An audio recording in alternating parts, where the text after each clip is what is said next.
hello again there, folks. I hope you've got your saddled up on the sandworms because we're heading into a bit of a deep dive on the famous Butlerian Jihad, which is a prequel and set deep in the lore of Dune, which is all about the Great Crusade against thinking machines, which I think pertains to our own times that we're living in. And I recently wrote a rather lengthy essay on it, and I've decided to convert it into a video, and I'm going to be doing more of this as well. So sit back and enjoy.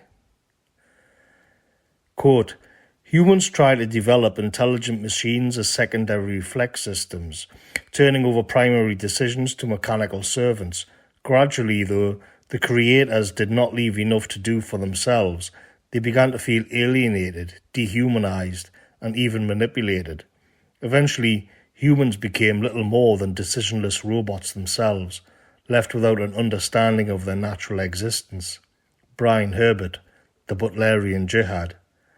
Once men turned their thinking over to machines in the hope that this would set them free, but that only permitted other men with machines to enslave them. Frank Herbert, Dune. The majority of people, when introduced to Frank Herbert's Dune for the first time, more often than not ask a perfectly reasonable question. Where are the robots? It isn't just the robots that are conspicuous by their absence either. There are no computers, AI, advanced digital networks, grids, Star Trek-style replicators, or even calculators.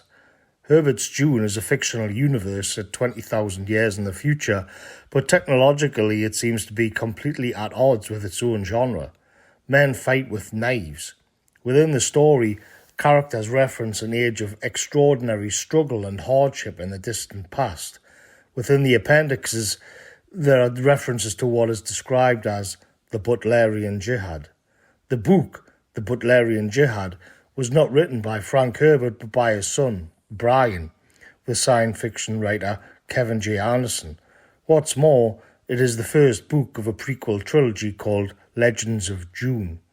I'm keenly aware that many readers will be baffled by the structure of Dune's sprawling lore, but a handy rule of thumb is to place Dune itself in the centre, with the lore running off chronologically forward and backward from the epic events of the central 1965 Dune novel. It is equally true to say that the writing and storytelling in the saga deteriorate relative to their distance from Herbert's original. But without further ado then, let's have a look at the story itself, but we'll begin with a quote from the Butlerian Jihad. I have run tests on the handsome young man. He is fine breeding stock. After your pregnancy is finished, would you like to mate with him? Serena took an agitated breath, fixing her mind on the memories of Xavier. Mate?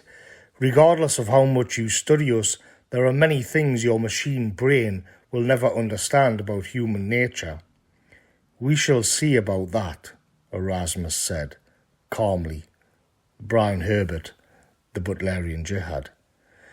Herbert's universe has never shied away from violence and brutality, yet as we enter the Butlerian Jihad story proper, the adjectives that come to mind describing the situation of humanity would be horrible, horrific, grotesque, slavery, precarious, existential.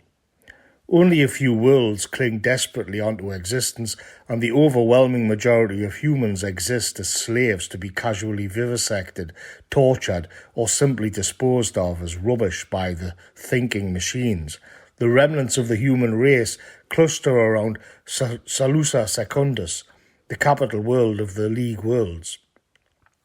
The story opens with the beleaguered and exhausted people, armies and politicians of Salusa Secundus managing a minor win by rebuffing a thinking machine assault. Serena Butler, daughter of nobility and something of an idealist, decides along with her soon-to-be lover Xavier Harkonnen that the old strategy of retreating and defending is no longer tenable. Harkonnen is promoted to commander of the armed forces following his minor victory in repelling the thinking machines temporarily. It cannot be overstated just how threatening the thinking machines are in the Butlerian Jihad. The galaxy is dominated by a super AI with the fitting title of Omnius. Omnius is essentially a conscious Google replica that is in the process of synchronizing the entire galaxy under one colossal control grid with itself at the center.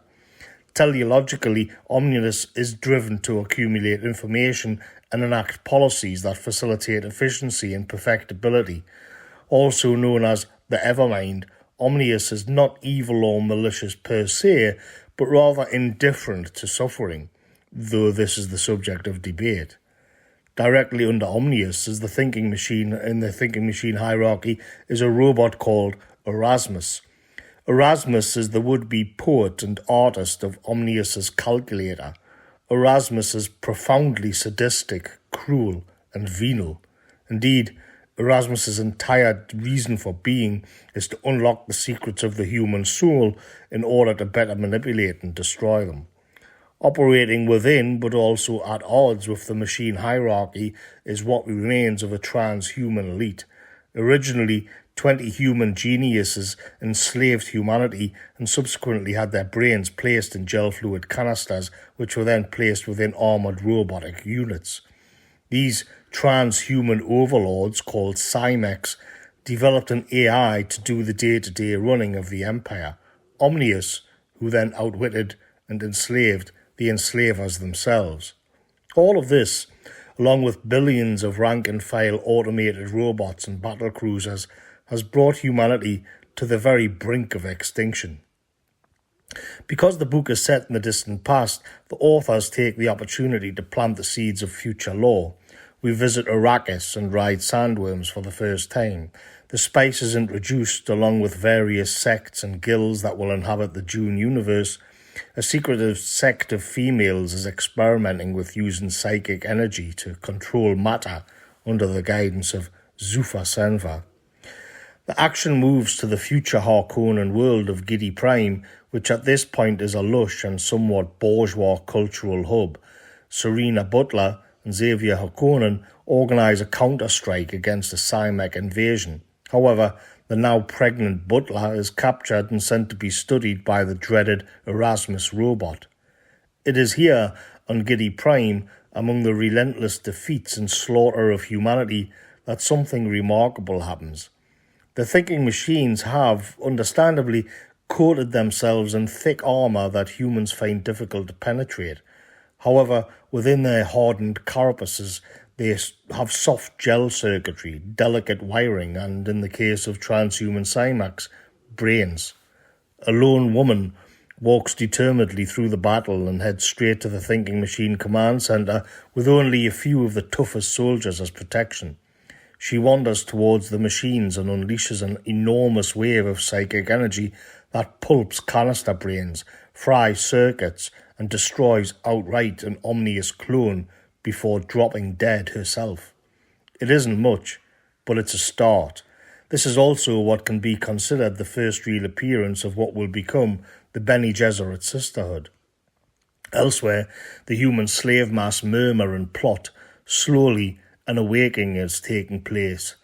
Men who serve the machines begin to question their loyalties, and within the League planets, new weapons and thought processes are being developed to account for the lack of computers. Meanwhile, the captured Serena Butler has become something of an inspirational queen of hearts for the masses, with her dedication to their well-being in the face of Erasmus's barbarism and experiments. The worm finally turns when Erasmus murders his son. Butler becomes something of a Joan of Arc figure, a martyr, and the now open rebellion against the thinking machines is infused with religious fervour. The Butlerian Jihad has begun. The Butlerian Jihad is a bloated book. It also suffers from what I think of as the Asimov effect, wherein an author wants to convey a set of big concepts and his work and characters and arcs are merely hooks upon which to hang them.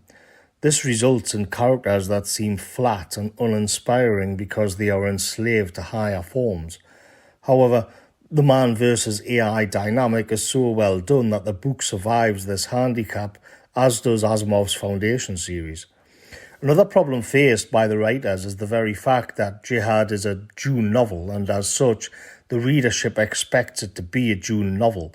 and that entails weaving in sandworms, spice, Atreides, Harkonnens, and the origins of the Fremen. The inclusion of so many member berries results in the novel weighing in at just over 600 pages when it could have been 350. That said, the world building itself is excellent, and particularly the marshy planets where human slaves under human slavers, I'll come back to this, toil in the swamps digging out shellfish for the rich. The machines are largely indifferent to climate or length of days or the brightness of sun on planets. However, humans swiftly go blind or burn up to the complete indifference of the mechanical masters. The novel is well infused with the feeling that humans are rabbits in a warren with the bolt holes gradually and systematically filled in by the truly intimidating thinking machines. The problem is, every time the narrative pivots away to flesh out future lore, such as the origins of the Mentats and Zufasenva's daughter's arc, frustration sets in and one can feel the padding and flab weighing down the core story. That said, I've argued in the past that readers of science fiction like this should be willing to just go along for the ride and enjoy the escapism and, in this case, the grander ideas. And this brings us to the meme of the Butlerian Jihad and how it's focused and how it's processed and thought about in culture today. In Frank Herbert's original Dune, the concept of a struggle in the past was really only a convenient way to explain the lack of advanced technology in the future. Herbert was more interested in exploring themes related to the human condition rather than having to explain why a laser worked in the manner that it did, or how a phase drive reactor powered a ship. Ironically, then, the concept of a crusade in which man has to either go extinct or destroy his own creations is perfectly consistent with the wider philosophical themes of Dune, rather than being a disposable element of it. The Butlerian Jihad as a descriptive term has become adopted in online circles to signify a much-needed revolt of our own against technological intrusion and AI itself. The similarities between our own situation and the events of the book are actually even more compelling and eerie than many might think. We could begin by having a look closer at the Cymex themselves. The horror which befell humanity in the Dune universe did not actually begin with AI, but with transhumanism. The Cymex were originally gaming strategists and technocrats who saw the weaknesses of what was a rather old and creaking empire while also lamenting their own mortality. 20 of them conspired to first overthrow the empire and then have their brains placed within electric fluid canisters, which were in turn placed within a variety of Titan-style mechanical suits. The Cymex rather pompously renamed themselves after ancient military and mythological figures such as Barbarossa, Xerxes, Agamemnon, Ajax. The least intelligent of the Cymex, Xerxes, struggled to maintain his portion of the empire and allotted too much agency and control to the AI system named Omnius. Omnius then immediately began synchronizing the rest of the AI systems across the empire and exerting complete control. The somewhat ironically named and independent robot Erasmus is, unlike his namesake, as far from being a humanist as it is possible to be. Unlike Omnius, who can only think and process reality algorithmically, Erasmus is dedicated to understanding what makes humans so unpredictable and the nature of the human soul more broadly. In one particularly grotesque scene, the robot straps a set of twin teenage girls to a table and then makes one watch, while he lobotomizes the other. A standard trope within science fiction when it comes to tensions between humans and machines is that the human spirit will, in the end, win out over the cold calculations and utilitarian logic of the machines. Erasmus debunks that trope, or at least we are offered a counter to it. Erasmus, unlike, for example, the Borg or the Terminator, understands the human spirit more thoroughly than do humans themselves. Once again, there are no hiding places. There is no higher value unknown to the machines that humans can possess, and thus the question of what it is to even be human returns us to the narrative Herbert originally intended. Our own technocrats on Earth are increasingly forcing the question upon us. We've all seen the viral videos of the World Economic Forum goblin Yuval Harari talking about hackable humans, and we're all aware of genetic altering or the possibility of birthing babies in incubators. We hear talk from high places about population reduction by an elite class who speak of humans as vermin, an infestation to be culled or tracked and monitored. Within cities and via our smart devices, we already are tracked. We are facially scanned and we are told when and where to walk and even how fast. Our transactions are logged, our communications are recorded, our politics are noted. It is not just that the emerging AI machines will assume command, though they might, but that humans themselves begin to think like machines. How could they not? All higher values have been jettisoned in favour of crass materialism. When reading the Butlerian Jihad and contemplating the sorry state of humanity, I couldn't help but notice how similar the descriptions were to those of battery hens being processed or the manner in which a trawler handles tons of sardines. There is an increasing awareness that this future is indeed unfolding before us, and that is why the term Butlerian Jihad has become something of a meme that sits comfortably alongside mentions of Ted Kaczynski. Where Warhammer 40k posits that in the grim darkness of the future there is only war, the Dune universe could be described as, in a post-techno future, there is only feudalism. There are consequences for destroying advanced machines, and one of them is that you need a slave class to do the jobs of the banned technology. Indeed, the humans who live in the free league worlds seem for the most part to be hardly any better off than under the thinking machines. Such a grim outlook seems unnecessarily bleak, but it points to a more profound truth about the nature of man's relationship with technology.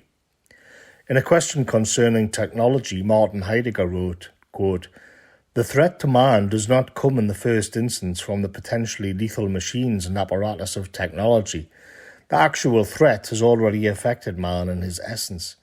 The rule of enframing threatens man with the possibility that it could be denied to him to enter into a more original revealing and hence to experience the call of a primal truth.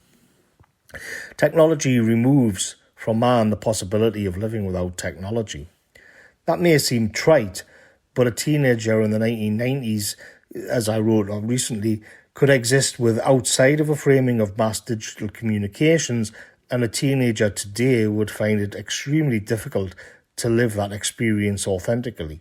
As noted above, to walk through a modern city is to be utterly imposed upon by the logic of technology to such a degree that men and women are largely an appendage of it rather than having agency over it. This scales up. All the way up, in fact.